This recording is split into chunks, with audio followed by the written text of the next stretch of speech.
today was India's G20 virtual presidency that was addressed by Prime Minister Narendra Modi. Now, in this address, which lasted about 10 to 12 minutes, the Prime Minister encapsulated what was achieved in terms of the action plans and goals at the G20 September Heads of the State Summit. But prima facie, the most important aspect that has engulfed the entire world is the Middle Eastern crisis that is taking place between Israel and Hamas. And therefore, the first statement that came in from the Prime Minister was about the hostages that are now going to be released after the deal that has been signed between Hamas and the Israeli government. Amongst the other matters that he raised in this 12-minute discourse that he made was sustainable goals. He spoke about women empowerment and therefore the 33% reservation for women in the parliament and the legislative assemblies. He also spoke about the very important and intriguing aspect of artificial intelligence and how regulatory authorities across the globe needs to come together for the cooperation and allowing for safe, secure, generative AI to take precedence in our society for individuals and for the globe. So I'm going to take up this debate that is going to last about 55 minutes and I'm going to divide it into 4 parts. And the prima facie information that I have with regards to the Prime Minister's address, and we are going to dive deep into this, is about what the Prime Minister said about the Middle Eastern crisis and what is India putting at stake. Let's start this conversation. I have with me Ambassador Baswati Mukherjee.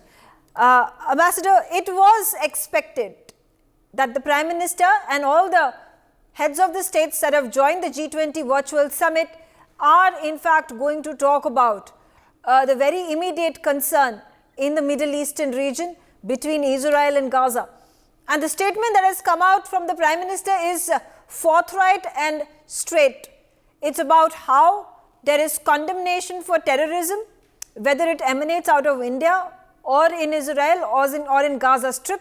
And the second most important thing he said was that he's thankful that the hostages are being released and he hopes that all the 240 are going to be released in the near future. Yes, indeed, Megha, it was a very important and balanced statement. And let's not forget that when we had the actual summit, the physical summit, one of the most important takeaways was the India-Middle East-Europe corridor. And that was completely thrown out of gear by the terrorist attack of Hamas on 7th October and the events that followed. The release of hostages could hopefully result in an amelioration of the situation, of a very tense and difficult situation in the Gaza Strip, allow some humanitarian assistance, allowed some bridges to be built between Israel and its important Arab partners who actually were on the verge of recognizing and going into major business deals with Israel when October 7th happened. So it is very important that on the day that we had this virtual summit, the agreement for the release of the hostages was also made, and this naturally is going to be a very important takeaway, that how does the G20 now deal with a situation in the Middle East which is radically different from when the New Delhi summit happened, but which sees some glimmer of hope, because on the day of the virtual summit you have the release of the hostages, and where does it lead us to, and what role does India have to play? And India's role is very clear, that we condemn terrorism in every manifestation. We did not vote in favor of a resolution calling for a ceasefire, which did not talk about the Hamas attack. It was unbalanced. We are ready to support a balanced text. We have supported a two-state solution because we believe that only with the two-state solution can there be permanent peace in this area.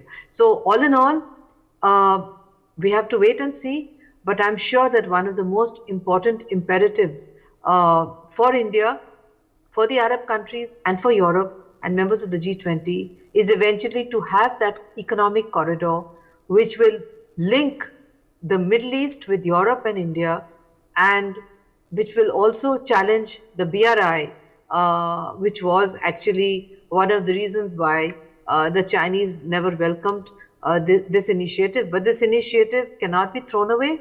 The moment the situation stabilizes, I'm sure that there will be a lot of efforts made to bring this initiative, which was adopted much fanfare at the Delhi summit, back on the table. Megha. Absolutely. Joyita also on the debate with me, and quickly, Joyita, a summarization of what the Prime Minister said, and more importantly also the G20 nations, heads of the states, and their commentary with regards to what is happening in Israel. You see, Megha, it is but natural that everybody will be talking of peace when it comes to Israel-Palestine, Israel-Hamas situation right now.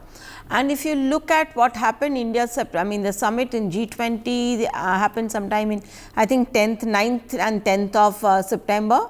Inside a month, whole geopolitics changed completely in terms of the October 7th, the attack took place, and ever since no one has been talking about anything else but the Israel-Hamas war that is going on. And it's but natural that the world will be hoping for peace, but at the same time there cannot be any peace unless and until Gaza gets rid of Hamas. Now that particular situation seems next to impossible right now, but although Israel has been able to break Hamas network to a large degree, but I don't think it is possible right now. A lot is riding on this peace, primarily even for India, as Ambassador Bhashwati Mukherjee also mentioned. Our direct interests are things like, say, the IMEC, India, Middle East, Europe corridor, our involvement in the Haifa port, which is, then of course, our presence in Chabahar, where China has been, and everywhere China has been trying to get us out of those areas, be it Chabahar, be it IMEC, be it Haifa, from everywhere India, China wants India out. So, as a result of which all these things have a direct bearing on India's interests in West Asia or Middle East, whatever you call it.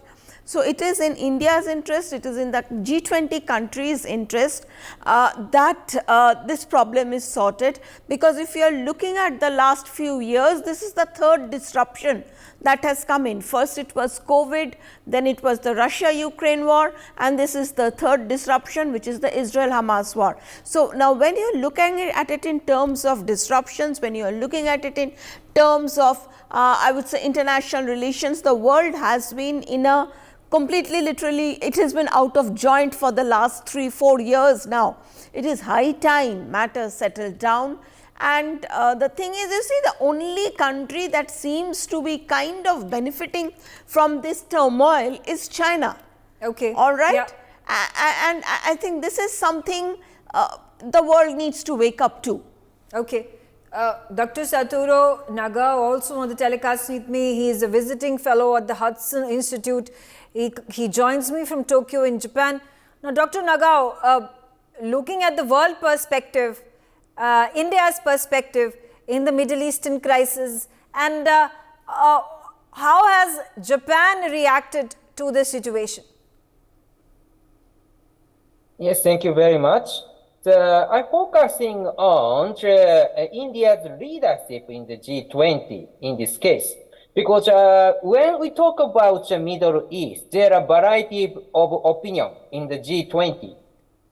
Despite this, India holds this event to show the presence, I believe, because Modi holds G20 as a virtual summit. As a presidency of G20 is very important, and Xi Jinping does not join this virtual summit. It's also very important. In this case, what kind of message world will receive, including Japan? World will receive the one message: India lead the G20 instead of China. Because when we see the origin of the G20, China's role, China's presence was very big. Now, India takes the G20. So, in the case of Middle East, yes, variety of the opinion inside of G20. Despite this, India has enough courage to talk about this and show the world there is India, there is India's leadership. That message itself is very important part of this Virtual Summit, I believe. Thank you.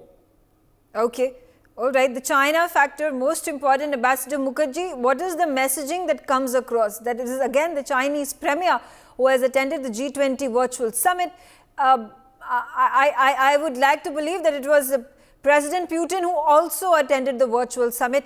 Although I have not been able to see, we will try to put that comment out once the President of Russia makes a virtual address. But what is this alternating attendance that Russia and China are making at the G20 summit? I think actually, Megha, there's no comparison in this particular case between Russia and China with regard to the New Delhi summit, because Russia has a completely different bilateral relationship with India as opposed to China. I had been told definitively that President Putin would be attending the summit virtually. So as you say, let's wait and check. As far as China is concerned, it is being represented at the same level and by the same person who attended the New Delhi summit physically and who actually allowed a consensus on the Russia-Ukraine conflict, which in fact facilitated the great success of the New Delhi summit.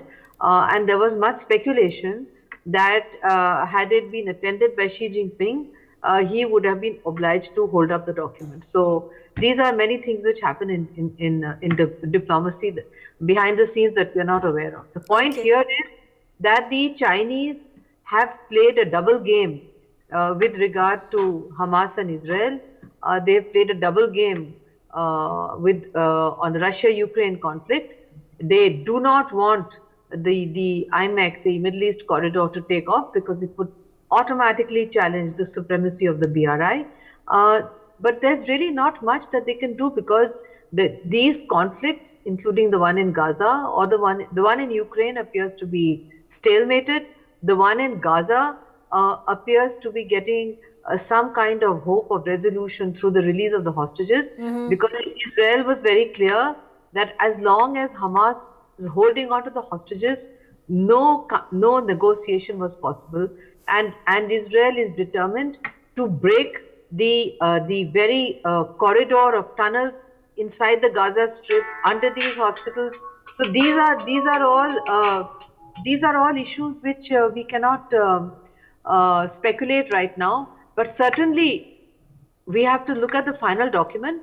We look at PM summing up, which is going to come up, I'm told, around 7:15 or 7:30 in the evening, and we have to then wait and see as to exactly what is the outcome. But what would be most interesting, Megha, would be to see what kind of paragraphs would be acceptable on all sides as far as the Gaza-Israel issue is concerned, because the G20 has some members who are actually have taken a pro-Hamas position, and some have actually, including I think one or two, have actually shut down their embassies in Israel.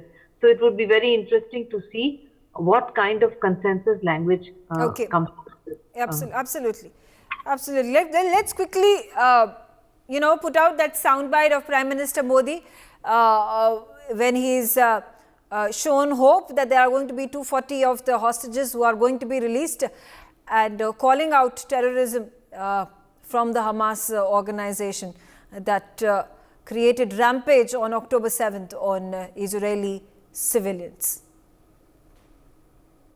हमारा एक साथ आना इस बात का प्रतीक है कि हम सभी मुद्दों के प्रति संवेदनशील हैं और इनके समाधान के लिए एक साथ खड़े हैं। हम मानते हैं कि आतंकवाद हम सभी को अस्वीकार्य है। सिविलियंस की मौत कहीं भी हो निंदनीय है। आज हुए हॉस्टेजेस के रिलीज के समाचार का हम स्वागत करते हैं। उम्मीद करते हैं कि सभी हॉस्टेजेस जल्दी रिहा हो जाएंगे। मानवीय सहायता का समय से और निरंतर पहुंचना आवश्यक है। यह सुनिश्चित करना भी जरूरी है कि इजरायल और हमास की लड़ाई किसी तरह का क्षेत्रीय रूप धारण न कर ले। आज संकटों के जो बादल हम देख रहे हैं। All right, so there you have it, the Prime Minister speaking vehemently on the Israel-Gaza Strip conflict. Meanwhile, let's quickly shift our focus to the other important aspect that has been addressed by the Prime Minister. This is with regards to the dangers of generative artificial intelligence. He's spoken about how there is necessity of usage of responsible generative AI technology. He's mentioned about how there are raised concerns about the negative usage of artificial intelligence. He's spoken strongly about how there need to be global regulations that need to be put into place to contain negative usage of artificial intelligence. He's spoken about the deep fakes that are dangerous to individuals, to society and the world at large. And the most importantly, there is going to be a global AI partnership summit that takes place in India next month. And this information with regards to how there have been pockets across the globe, particularly in Europe and in US, where these summits and conferences that have been held. This also puts India at the global map when it decides to hold this AI partnership summit, where invitations are now being sent to the G20 nations and other nations that are not part of G20, again emphasizing on the focus that world needs to come together, and India can be the leading light in building regulations and laws that are then going to be followed across the globe. Let's start my conversation here. Again, Joyita, quickly coming to you now. Artificial intelligence, the threats that it poses. We saw the Bletchley conference that took place in United Kingdom. EU has a law to curtail negative AI development. There is also a law that has been put in place in South Korea. But these are isolated. These are, with respect to a country. How important does it become for this AI partnership summit to take place to build a larger consensus, not just for G20 nations, but nations across the globe who are going to participate in it, and then come up with a concrete, imperative set of game plans, action plans, laws and regulations, because we understand in terms of the recent instances that have taken place that AI tech can be a dangerous tool at the hands of terrorists, at the hands of conspirators, at the hands of criminals. Yes, Megha, because you see criminalization of artificial intelligence has already, a criminal usage of artificial intelligence has already started. Because AI, especially when it comes to deep fake, what we are witnessing is that deep fakes, capacity to deceive and disrupt. And it's basically we are staring down a rabbit hole in terms of the potential of the harm that it can cause. Not too long ago in India, it is not just about leaders' reputations that are at stake, it's also the private individuals. In fact, not too long ago in Kerala, a man was duped out of, I think, thousands of rupees by one criminal posing as his friend, and he used deep fake technology to pose as his friend over video call and duped that man out of money. I mean, think of the dangerous use that AI can be put to use. So, you see, when you are looking at it, first thing that needs to be done is that there has to be a global consensus on what kind of laws, what kind of regulations that must be in place to control, so to ensure that AI to a point remains for entertainment and AI, especially deep fake and all, it has got some usage in the entertainment industry in particular, where sets can be created, people who are deceased actors can be brought back, the aging process can be done in a way that somebody, a 70-year-old man, he is shown to be developing from the age of 10 or something like that. All these are quote unquote the positive sides of deep fake and especially artificial intelligence. But there are the downside, it far outweighs the positive side. So this is where it needs to be, countries need to be coming together, There has to be a particular ground has to be laid about what has to be done. The companies who are allowing this deep fake videos to be made, they have to actually point it out, whenever you are making it, you have to point out that this is not an original video, that source thing has to be made. And also, as the Indian IT law, recent IT law, they are planning to do is that they will be asking the social media platforms, particularly I would say chatting, instant messaging sites like WhatsApp and all, to disclose the source code. Now, here the problem is what is going to happen, issues of privacy will come in, and knowing how the Western world behaves, and the Western world talks about things like freedom of expression, issues of privacy, all these things will be brought in to create a lot of controversy when it comes to deep fake. Because you see, when you are trying to take punitive measures against social media sites, they will always hide behind that freedom of speech and that that privacy clause that they may be having. So, you see, you cannot have one law for the Western world, you cannot have another law for countries like India. See, I will just take an example. I mean, it's not similar, but we can say for example, all these Khalistanis who have been asking for murdering our diplomats in Canada, murdering our Prime Minister, that is the kind of rhetoric they have been using. What are these Canadian spokespeople of the government, what are the Canadian opinion makers and thought leaders and journalists are saying? They are saying, oh, it's freedom of speech. Oh, really? It's freedom of speech for your criminals to go out on stage and threaten that, okay, I will blow up this plane and all, and you do not have any action? And the thing is that I would like to see what happens when they threaten Trudeau's life.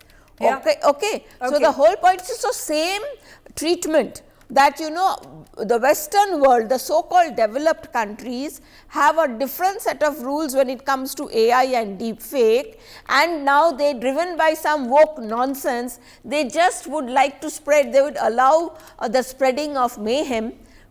If they want to try to impose that on other countries, then it becomes a problem.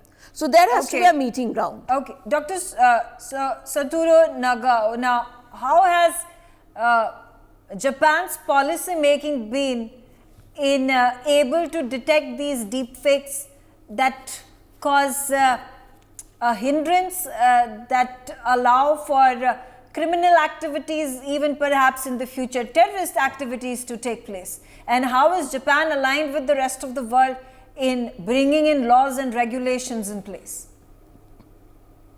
Yes, there are discussions the risk of the AI, but in this case, indeed, Japan has a positive image towards the AI, because we have, as aging society, we rely on AI, we rely on robot now, and AI will be the good answer to deal with these problems.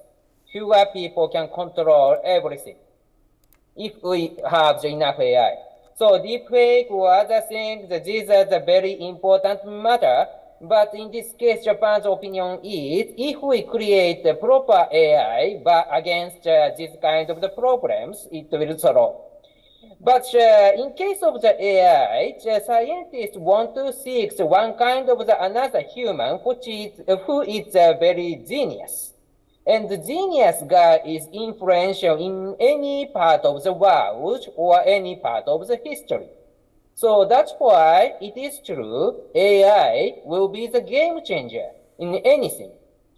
So it is unavoidable to start a competition of the development of the AI. And in this case, looks like a security dilemma. We need to control this competition. That is true. So in the G20, Japan has a positive side toward AI, but the European side is they pointed at risk of AI. That's true. But in case of Japan, we should not ignore the chances we'll get through the development of the AI, even if we upgrade the risk. That is the answer. Thank you. Okay. Ambassador Mukherjee, quickly a response from you. Now, all this crisis and mayhem that is emanating out of OpenAI, where Sam Altman, the CEO of OpenAI, had been removed from his position and then reinstated. Before he was being reinstated, Microsoft had absorbed him, making him the CEO and the brain behind their AI research center. The question at this point of time being raised against Sam Altman being that he was non-transparent in his communication with the board of directors.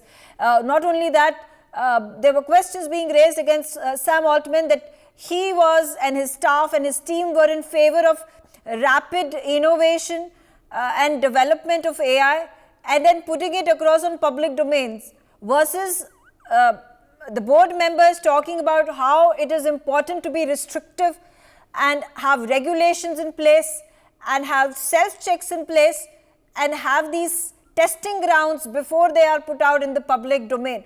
Now, in a situation such as this, how reliant can India be or the rest of the world be with the pioneers of AI revolution, so to say? Well, I think this discussion centers around the virtual summit and the role of AI. So let me bring it back to the context in which we are having this discussion, and to say that our Prime Minister and India has always been in support of some kind of regulation. The Europeans, as our Japanese colleague said, have spoken of international regulation, and indeed we have to have some kind of regulatory authority so that artificial intelligence does not end up by dominating human intelligence to the extent that we unleash a monster that we cannot control. And therefore, some kind of regulatory authority is necessary, while being conscious, as our Japanese colleague said, that we cannot really rein in genius, which can be for the good of humankind. So balance has to be made, and my suspicion is that in the final document, there would be sentences or a paragraph which would be in favor of some kind of regulation, but it would be in a compromised consensus language because, first of all, the debate is still evolving.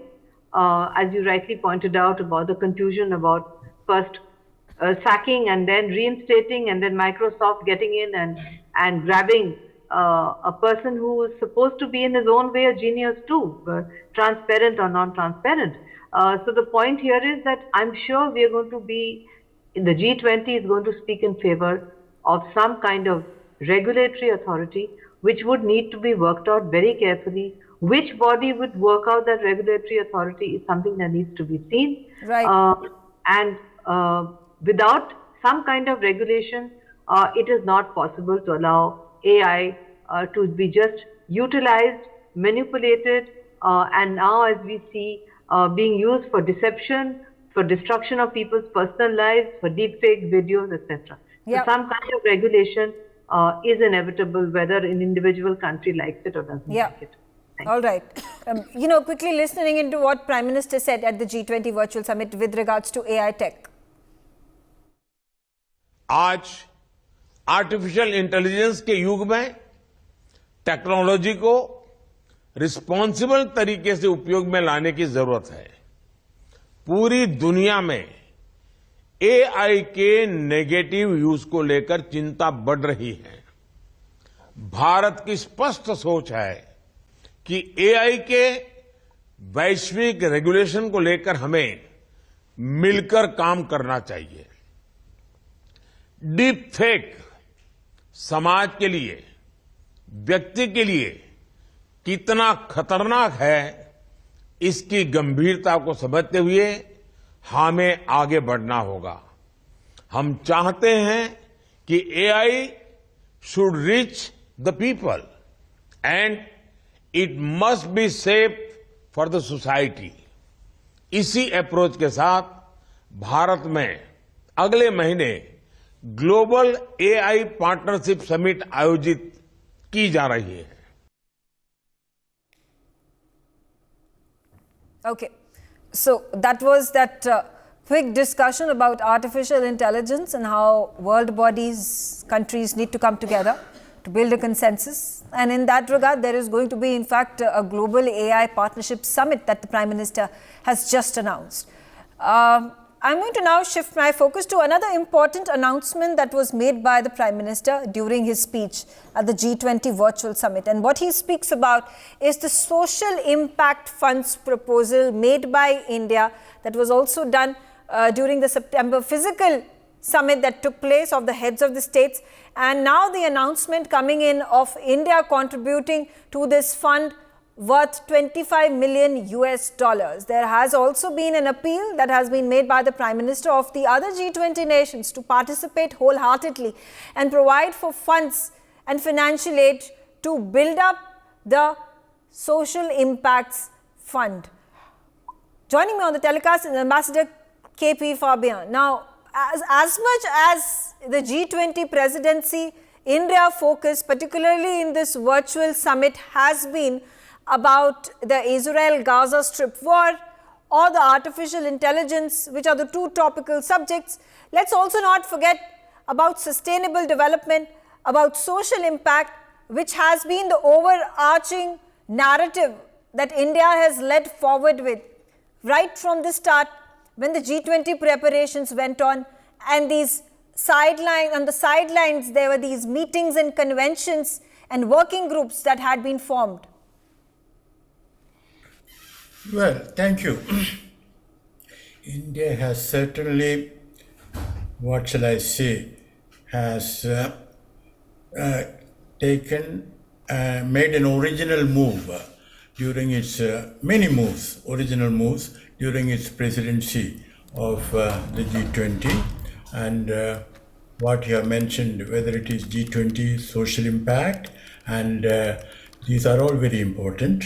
Because what is happening is that international governance is, is lacking.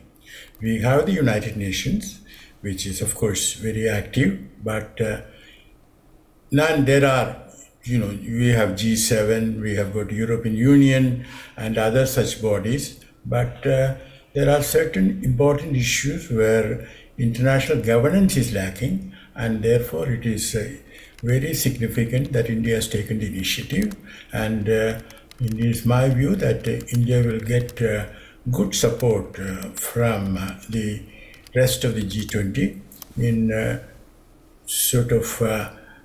improving the level of international governance. Okay, so stay on with me. Let's quickly listen into the Prime Minister and how the digital infrastructure is being boosted by India in the global south. And what is it that this funding that has been now pioneered by India and hopefully to be followed by the other G20 nations is going to bring about in terms of the transformation for the global south nations? Digital public infrastructure repository बनाने का निर्णय लिया था।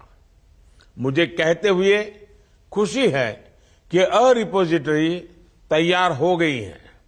इसमें 16 देशों के 50 से भी ज्यादा डीपीआई जुड़ गए हैं। ग्लोबल साउथ के देशों में डीपीआई इंप्लीमेंट करने के लिए मैं सोशल इम्पैक्ट फंड स्थापित करने का प्रस्ताव रखता हूं। भारत की ओर से मैं इसमें $25 मिलियन की प्रारंभिक राशि की जोड़ने की घोषणा भी करता हूं। So there you have it. Okay, let's get in a Japan perspective into this. Dr. Nagao, there have been several countries with which association has been built with India about this digital repository in terms of whether we talk about UPI, whether we talk about e-banking, whether we talk about, if it's ruble to rupee transactions and payments that take place. How does Japan stand in terms of the closeness of ties that India and your country have?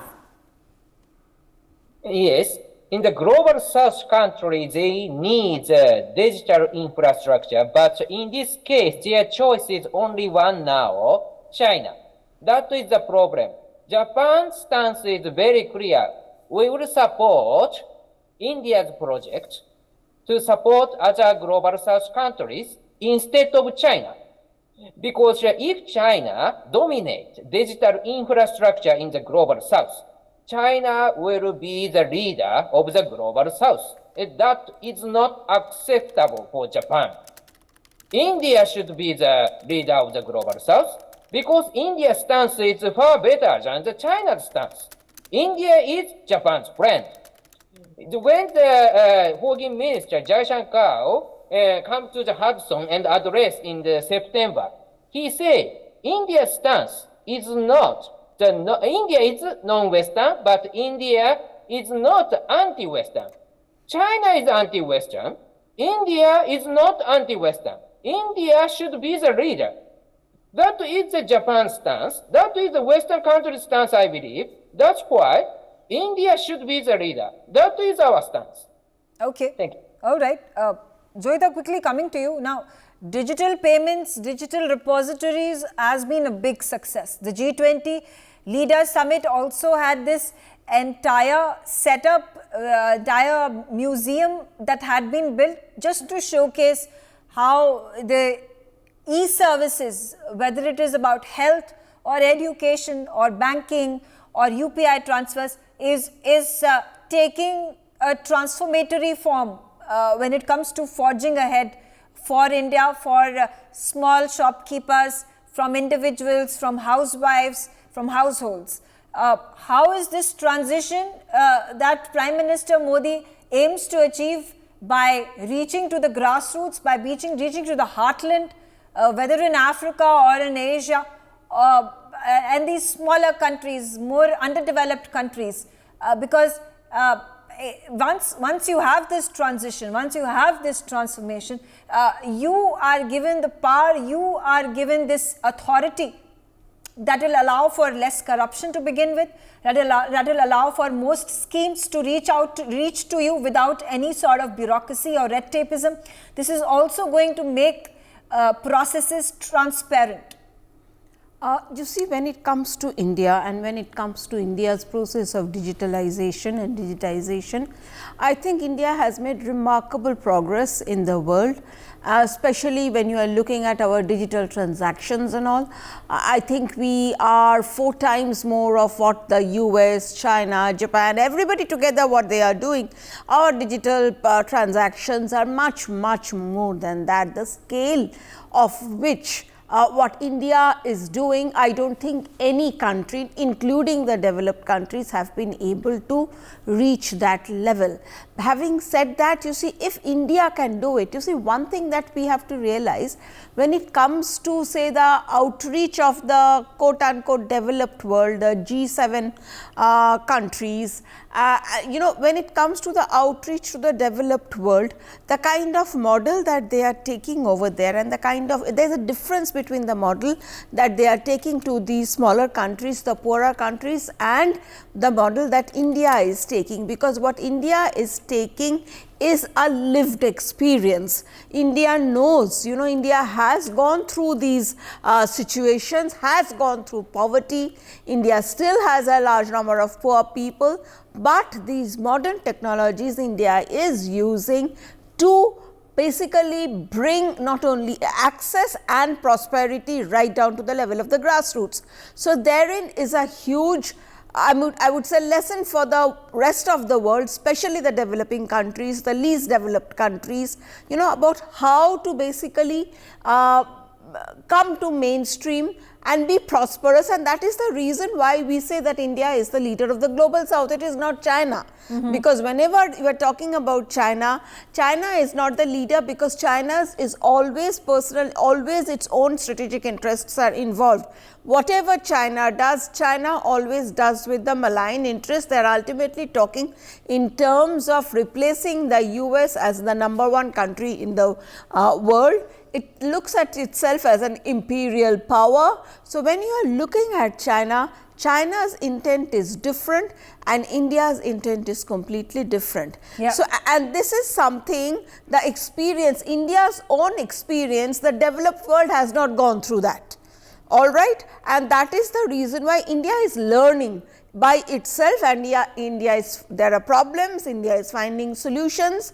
The thing is, you see, that is why India's experience matters to the developing world, to the least developed world.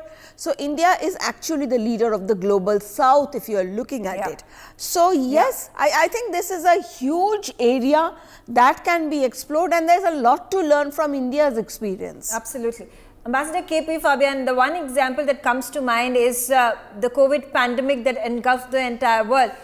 In a situation such as this, everybody was looking at India as an example when it came to the vaccines that were then inoculated to millions and millions of people. Now, if India has the success story, which means that whether it is nations in Africa or the rest of Asia or the Middle East or in Europe or in America, these can be rolled out and with much success. The largest population of the world, if a model can be if a model is successful in India, it is bound to be successful in the rest of the world. Something similar with regards to the digital payments platform, which India is now highlighting, focusing on as a democratic nation, as a Vishwaguru, if I might call it. Because it's not just the global south nations that have now aligned with India. There are also nations in Europe and nations in America, South America, in North America, who are joining hands and who are allowing for this, exchange payments tools to be utilized that are going to then not utilize dollar as the primary exchange method in terms of transactions, in terms of trade? Well, in economics, they speak of, the quantity of money and the velocity, at which it moves, So that way, if transactions can be conducted faster, of course, it promotes economic development. And as already mentioned, India has developed a method which is applicable also in the global south and also in the north also. So all that is very important, but I want to make one point which is often forgotten. Digital literacy is important, but general literacy, normal literacy also is equally important. And in terms of normal literacy, India lags behind the world average. So that also we have to focus on. Absolutely right. Okay, I'm going to keep this discussion aside. We've already spoken at length about what are the advantages for the world and how India is taking a lead in transforming the digital influence that can allow for prosperity, development of the global south particularly. Okay, there was also another important aspect that was touched upon by the Prime Minister, and he spoke about women's empowerment and all the self-help groups that have been created to allow for development, prosperity of women, not just in India but within amongst the G20 nations as well. The prime example that was given by the Prime Minister was about the 33% reservation that has been provided by the government of India in the parliament as well as in the legislative assemblies of the states of our country. Joyita, how does the world fare in comparison to India when it comes to giving these, making these affirmative actions towards towards the section of the society, towards gender equality and towards women empowerment? You see, again I am going to repeat the similar thing in terms of, you see, India is an example. India serves as an example to the developing world, to the least developed world, because India's experience is lived through, and when you are looking at it in terms of, in fact, India has come a long way. Looking at, say for example, the deaths of mothers and childbirth and all these numbers have improved. I mean, quite a lot. And when we are looking at the sustainable development goals that have to be achieved by 2030, unless and until India is fully involved in it, those success can never be met. And it is good that it is India that is coming across as a beacon in this, because in terms of the number of population, India's number of people that it has, the world cannot achieve SDGs by 2030, the target that has been set by the UN, unless and until India brings up its women folk, 50% of the country's population. So, it is but natural that India's example can be replicated worldwide, and especially, as I said, again among the people, because you see, our conditions are very different from the conditions of the developed world. We are looking at, as an economy, we have been deprived, we have never been flush with wealth. So, our government, successive governments, I am not just going to say this government, successive governments have worked with, I would say, a limited amount of limited wealth, and in spite of that, they have been gradually they have become more efficient in spending for development and in dissemination of resources, especially when it comes to health care, for mother and child care. So, all these things are coming in terms of education of women. So, these are lived experiences of India. Okay. Nagao, Dr. Satoru Nagao, now the situation in Japan particularly with regards to the reservation of women in the parliament has also been a long-standing commitment of the government of Japan. Now, the situation with regards to gender equality, to giving equal opportunity to women, has also seen challenges in the country, in the parliament of Japan. How is Japan looking to overcome the challenges, being part of the G20 nations, keeping in mind that empowerment and development of women is an important integral action plan, a goal that has been mentioned in the declaration that has also been released at the September G20 summit? Yeah, in this case, maybe Japan should improve the situation. But compared with India, speed of Japan's reform is a little bit slow. But Japan tried to do that. This is the current situation. What happened is, in case of Japan, most of the job has already occupied by men. And Japan is not a developing country, so new job will not create so many. That's why when the lady try to get, they cannot get the job because man has already occupied. So man side need to concede some part of the job and woman can get. That is the process. So a long-term process is needed. And affirmative action or something like that is not applied to Japan because they worry about quality. In case of India, in this case, India has advantage, I can say. Because in my memory is right, 30% of the pilot of the civil airplane is already occupied by ladies in India. So this is world number one. So why such kind of situation has happened? Because India has the will and India has the capability, that's true. But at the same time, India is developing and a new job is creating every day.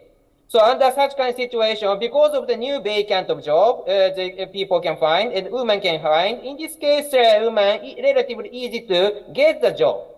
Okay. So in case of the women empowerment, India has the advantage. India should do more, and India can do more. That is my opinion. Thank you. Dr. Saturuddin, do you think there can be changes in terms of policy that need to be made by the government of Japan, whether the participation of women has to be seen in politics in your country, or for that matter in government organizations and institutes, in educational institutes, in students going out to study, whether it is colleges or high schools or junior studies, or for that matter when it comes to private firms and enterprises? Okay, because of the Japan's aging, they lack the labor force. That's why the woman is fulfilled some vacant. That's true. So Japan cannot use affirmative action or some share for women. That is not applicable because Japan hasn't used such kind of policy for a long time. So this is not a tradition, and in Japan is a consensus society. It is not easy to get the consensus to apply the affirmative action or something like that. But at the same time, because of the aging society, there is a chance for women to get the job now. So maybe in the near future, we'll find more women in the working forces, and it has really happened just now. But compared with India, maybe Japan's move will be slow because Japan is a very conservative country and most of the job has already occupied by men. So that's why the process is moving very slow. That is my opinion. Thank you. Okay, all right. Quickly, let's listen into what the Prime Minister said about women empowerment and women-led development in our country and in subsequently the G20 nations as well. मुझे ये बताते हुए बहुत खुशी है कि भारत ने अपने नए संसद भवन के पहले सत्र में एक ऐतिहासिक निर्णय लिया। वुमेन लेड डेवलपमेंट को मजबूती देने के लिए हमने पार्लियामेंट और स्टेट लेजिस्लेटिव असेंबलीज में महिलाओं के लिए 33% रिजर्वेशन का निर्णय लिया है। Ambassador Fabian, why, in your opinion, is women-led development amongst the most important and imperative actions that the world needs to take? Well, obviously, let me put it this way. There is a misconception about women's empowerment, and that is... Okay, we'll try to get Ambassador Fabian back on the telecast. There seems to be an audio connection problem with him, but the same question, Joyita, if teaching women, including them in our society, providing them jobs, providing them opportunities, whether it is government, whether it is private, or for that matter in politics, allows for a wholesome development of the society. So, do you think the impetus at this G20 has been the most important, the most significant as compared to the past G20s and the declarations that have come out?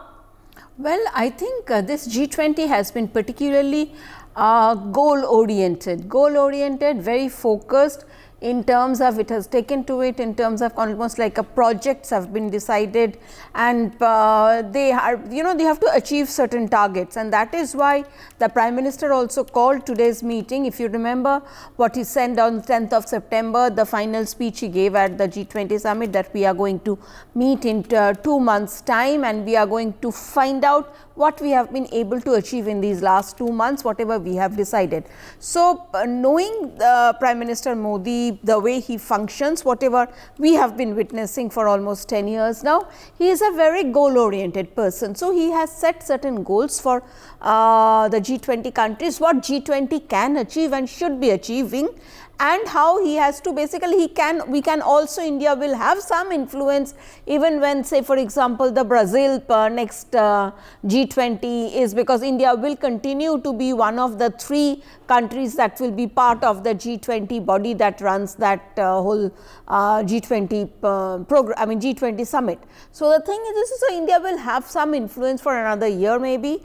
So, until you see, after that what happens is that we have to see countries like India will have to put in a lot of, I would say, effort to ensure that all the goals, all the targets that we have given to the world, what we have brought to the table, the problems that we want the world to focus on, that focus does not get dissipated when, say for example, the G20 presidency is taken up by the US. Maybe US priorities may be completely different. It may not have any interest in the global south and all. That is one of India's achievements, has been to put the focus on the global south. But are the developed countries also interested in global south or on the issue of women, or are they more about lecturing India and the other countries and basically not doing anything and basically trying to blackmail the smaller countries, the smaller economies,